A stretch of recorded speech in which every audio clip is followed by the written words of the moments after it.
Assalamualaikum warahmatullahi wabarakatuh. Tetap semangat dengan Pak Dedi dalam ilmu kimia. Kali ini Pak Dedi ingin coba membahas masalah sel volta atau sel galvani. Ya, ini merupakan suatu aplikasi dari pelajaran sebelumnya masalah redoks, reduksi, oksidasi. Ya, di sini juga nanti akan berkaitan juga ya reaksi-reaksi yang terjadi dalam sel volta atau sel galvani ya. Sebenarnya kalau kita bahas ya, kita lihat suatu ya elektrokimia. Elektro itu artinya listrik ya, kimia. Jadi tentu saja listrik yang berhubungan dengan kimia. Untuk lebih jelasnya kita lihat ya, elektrokimia adalah bagian dari ilmu kimia yang mempelajari tentang terjadi perubahan elektron dari reduktor ke oksidator dan perubahan energi kimia menjadi energi listrik serta perubahan energi listrik menjadi energi kimia ya, jadi bolak-balik. Oleh karena itu, jadi sel elektrokimia kita bagi menjadi dua, yaitu sel volta atau sel galvani. Ya, ini disesuaikan dengan penemunya, di mana sel volta ini ditemukan ya di benua Amerika dan sel galvani di benua Eropa. Maka kedua orang tersebut jasanya kita hargai dengan pemberian nama ya, sel volta atau sel galvani. Ya, itu reaksi kimia yang terjadi menghasilkan energi listrik.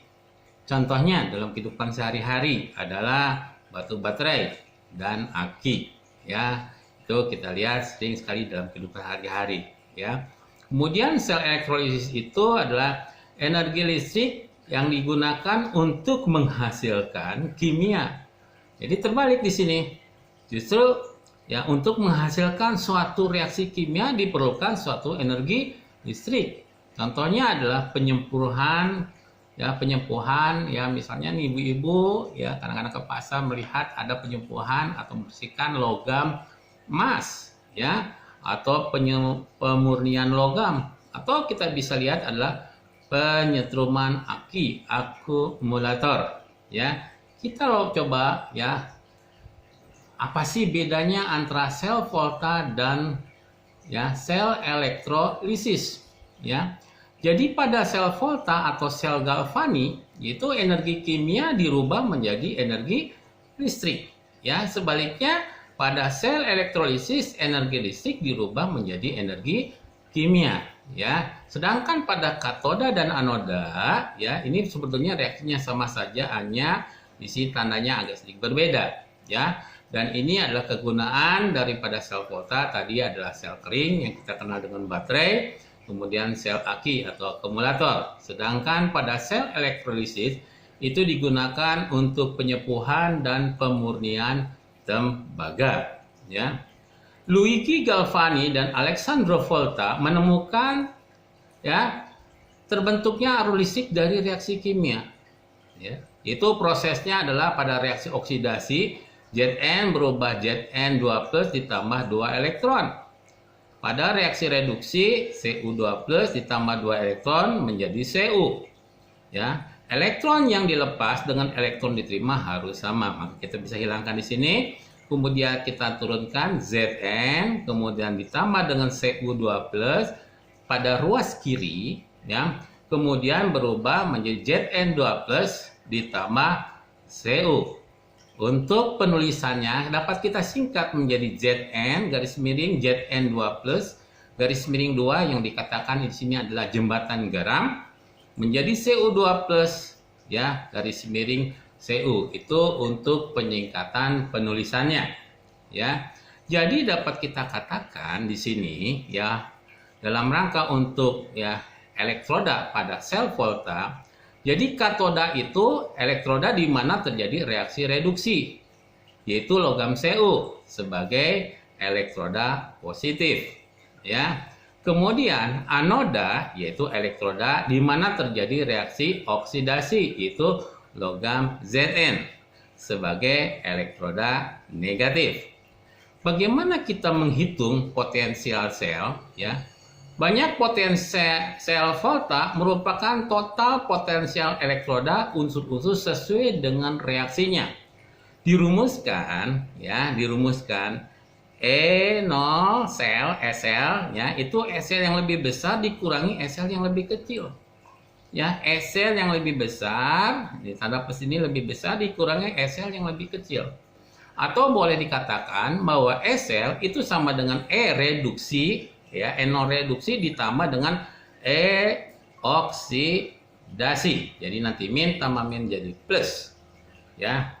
Nah, untuk lebih jelasnya, ya, kita lihat di sini bagaimana perhitungan. Nah, di sini diketahui Zn2 plus ditambah 2 elektron menjadi Zn, E0-nya adalah minus 0,76 volt. Cu2 plus ditambah dengan 2 elektron menjadi Cu, E0-nya sama dengan plus 0,34 volt. Pertanyaannya adalah, tentukan potensial SL dari kedua elektroda tersebut. Karena potensial elektroda Zn lebih negatif, ya, maka Zn harus melakukan, ya, reaksi oksidasi dan bertindak sebagai anoda. Maka Zn ini kita putar, ya, yang ruas kanan kita putar ke ruas kiri, yang ruas kiri kita putar ke ruas kanan. Ini akan merubah harga E0. Tadinya min 0,76 volt, maka menjadi plus 0,76 volt. Sedangkan posisi Cu dalam kondisi tetap, tidak ada suatu perubahan, maka terjadi pada katoda. Ya, pada katoda. Ya, Cu2 plus ditambah 2 elektron menjadi Cu. Kita coret-coret, ya. Zn kita turunkan di sini, Cu juga kita turunkan, Cu2 plus, Zn turun di sini, Cu di sini. Harga E0-nya kita jumlahkan. 6 tambah 4, 0, naik ke atas 1, turun sini 1, 1,1 volt. Maka kita akan bisa mengetahui berapa harga E-sel keseluruhan, yaitu 1,10 volt. Ya, 1,10 volt. Ya. Ya, atau bisa saja kita kalau misalnya hanya menentukan harga, ya, berapa harga E-sel saja gitu kan, kita tidak usah merubah ini, ya, tapi, ya, yang lebih positif didahulukan. Maka di sini di antara kedua ini yang lebih positif mana? Itu plus 0,34 volt. Kita masukkan ini, dikurangi yang lebih negatif. Nah, 0, kan ini kalau min kali min jadi plus. Jadi dengan demikian 0,34 volt ditambah dengan 0,76 volt menjadi 1,10 volt apabila hanya ditentukan harga E-selnya saja, ya. Nah, selanjutnya mungkin kita bisa memperkirakan, ya, berlangsung atau tidaknya suatu reaksi, ya, berlangsung atau tidaknya suatu reaksi, ya. Tentu saja kalian harus menguasai deret volta, ya. Inilah deret volta, ya. Ini harus dihafal ini, ya. Kalium, barium, kalsium, natrium, magnesium, aluminium, mangan, seng, krom, besi, ya, kadmium, kobal, nikel, tembaga, ya, TBS, nanum, plumbum, ya, hidrogen, sengnya ada di sini, hidrogen, ya, bismut, cuprum, uranium, argentum, platinum, dan aurum. Bisa lihat. Untuk bisa menghafalnya, kalian bisa membuat suatu kalimat. Contohnya adalah, kalau Bapak Kaisar nanti meninggal ala mana zaman kerajaan Fir'aun ciduk, coba Nabi Sulaiman pemberantas buta huruf sebagai bisikan kerupuk hangus agak pahit au. Jadi itulah cara mudah untuk menghafalkan deret volta ini, karena deret volta ini wajib untuk anak-anak untuk bisa hafal dan harus urut, ya. Di sini dikatakan semakin ke kanan sifat reduktornya semakin lemah, ya, artinya sulit teroksidasi. Jadi dari kiri ke kanan, ya, ini semakin lemah reduktornya, ya, sehingga sulit teroksidasi. oksidasi. Sedangkan dari kiri ke kanan sifat reduktornya semakin kuat, maka mudah dari kiri ke kanan ya, mudah teroksidasi ya. Nah, tadi kalian tentu saja sudah menghafal ya masalah deret volta. Nah, lalu bagaimana kita memperkirakan apakah suatu reaksi itu dapat berlangsung atau tidak tanpa diketahui harga E0-nya ya, tanpa diketahui harga E0-nya. Nah, rumusannya ini logam yang tidak bermuatan posisinya harus di sebelah kiri logam yang bermuatan.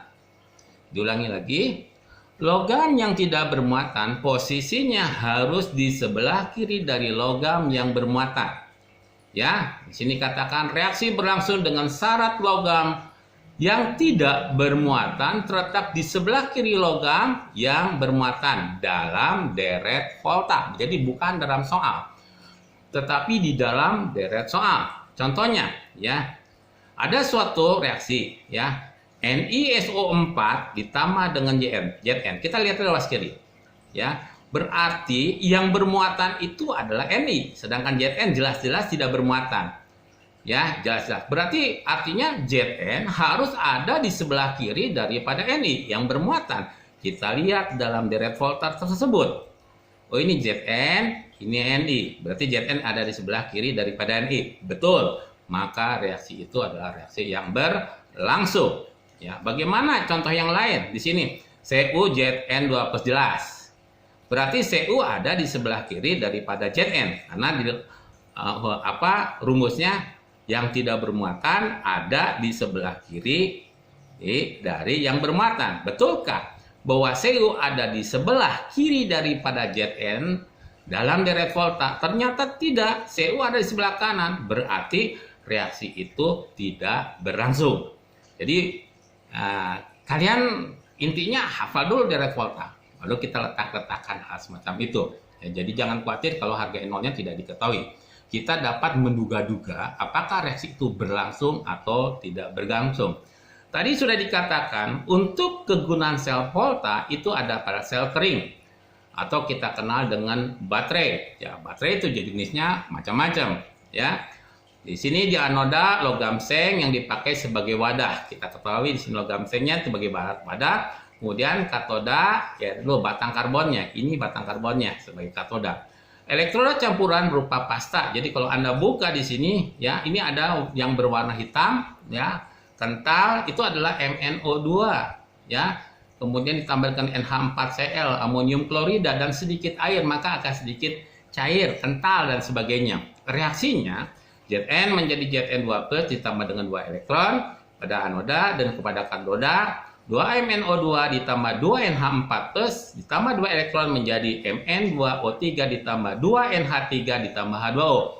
Reaksinya terakhirnya adalah Zn ditambah 2MnO2 ditambah 2NH4+ menjadi Zn2+ ya, ditambah Mn2O3 ditambah 2NH3 ditambah H2O ya. Amoniak yang dihasilkan bereaksi dengan Zn2+ membentuk satu ZnNH3 4 kali 2+.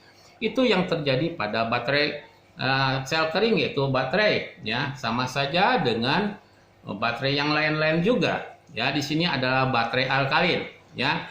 Yang membedakannya ini adalah ya, baterai alkalin itu ya logam, tetap ada logam seng dan katodanya adalah mangan oksida, katodanya ada mangan oksida dan elektrolitnya ya, makanya di sini disebut dengan alkalin ya, karena di sini ada unsur alkalinya yaitu kalium. Ya, kaliumnya unsur alkali ya, hidroksida, kalium hidroksida ya, di mana di sini ya reaksinya sama saja, kalian bisa baca di sini. Kemudian ion Zn2+ bereaksi dengan OH- membentuk ZnOH 2 kali, di mana dari persamaan terlihat bahwa OH- bereaksi akan membentuk kembali, karena itu konsentrasi OH- tidak banyak berubah. Karena itu sel ini bisa dipakai dalam waktu yang lebih lama. Ya, lebih lama digunakan dibandingkan dengan baterai yang lain ya. Ada jenis baterai yang lain lagi ya, yang kita kenal dengan suatu baterai nikel kadmium ya. Ini adalah suatu ya Ya, anodanya logam kadmium, tentu saja dikatakan di sini kadmium, dan kemudian katodanya juga oksida nikel, maka nikel kadmium, ya. Kemudian elektrolitnya sama di sini kalium hidroksida. Jadi termasuk juga di sini adalah semacam baterai alkalin. Jika baterai ini diisi kembali dengan cara mengalirkan arus listrik searah pada kedua elektrodanya, reaksi adalah kebalikan dari reaksi pemakaian baterai tersebut. Jadi kebalikan dari reaksi pemakaian tersebut. Nah, kemudian kita bisa lihat lagi yang lainnya adalah nih ya, sel aki ya, tadi dikatakan selain dari baterai kering ya ada juga aki ya. Anodanya lempeng logam timbal Pb ya. Jadi di sini ada lempeng itu adalah Pb lumbung. Kemudian katodanya lempeng logam oksida timbal PbO2 ya. Digunakan elektrolit larutan asam sulfat 30% H2SO4 ya, dimana pada anoda terjadi Pb ditambah HSO4 minus menjadi PbSO4 ditambah H plus ditambah 2 elektron, dan pada katoda PbO2 ditambah 2SO4 minus ditambah 3H plus ditambah 2 elektron PbSO4 2H2O. Jadi nanti di ruas kiri dan ruas kanan tidak boleh yang sama, maka dicoret di sini 2 elektron, di sini kok beda, maka akan turun menjadi 2H plus. Anoda Pb dan katoda PbO2 berubah menjadi PbSO4. Ion H plus dari H2SO4 menjadi H2O sehingga konsentrasi H2SO4 akan berkurang. Maka bisa dilakukan penyetruman kembali nanti pada saat elektrolisis. Ya. Nah, demikian penjelasan Pak Dedi masalah sel volta. Mudah-mudahan kalian semua dapat memahami ya. Cukup sekian dari Pak Dedi. Assalamualaikum warahmatullahi wabarakatuh.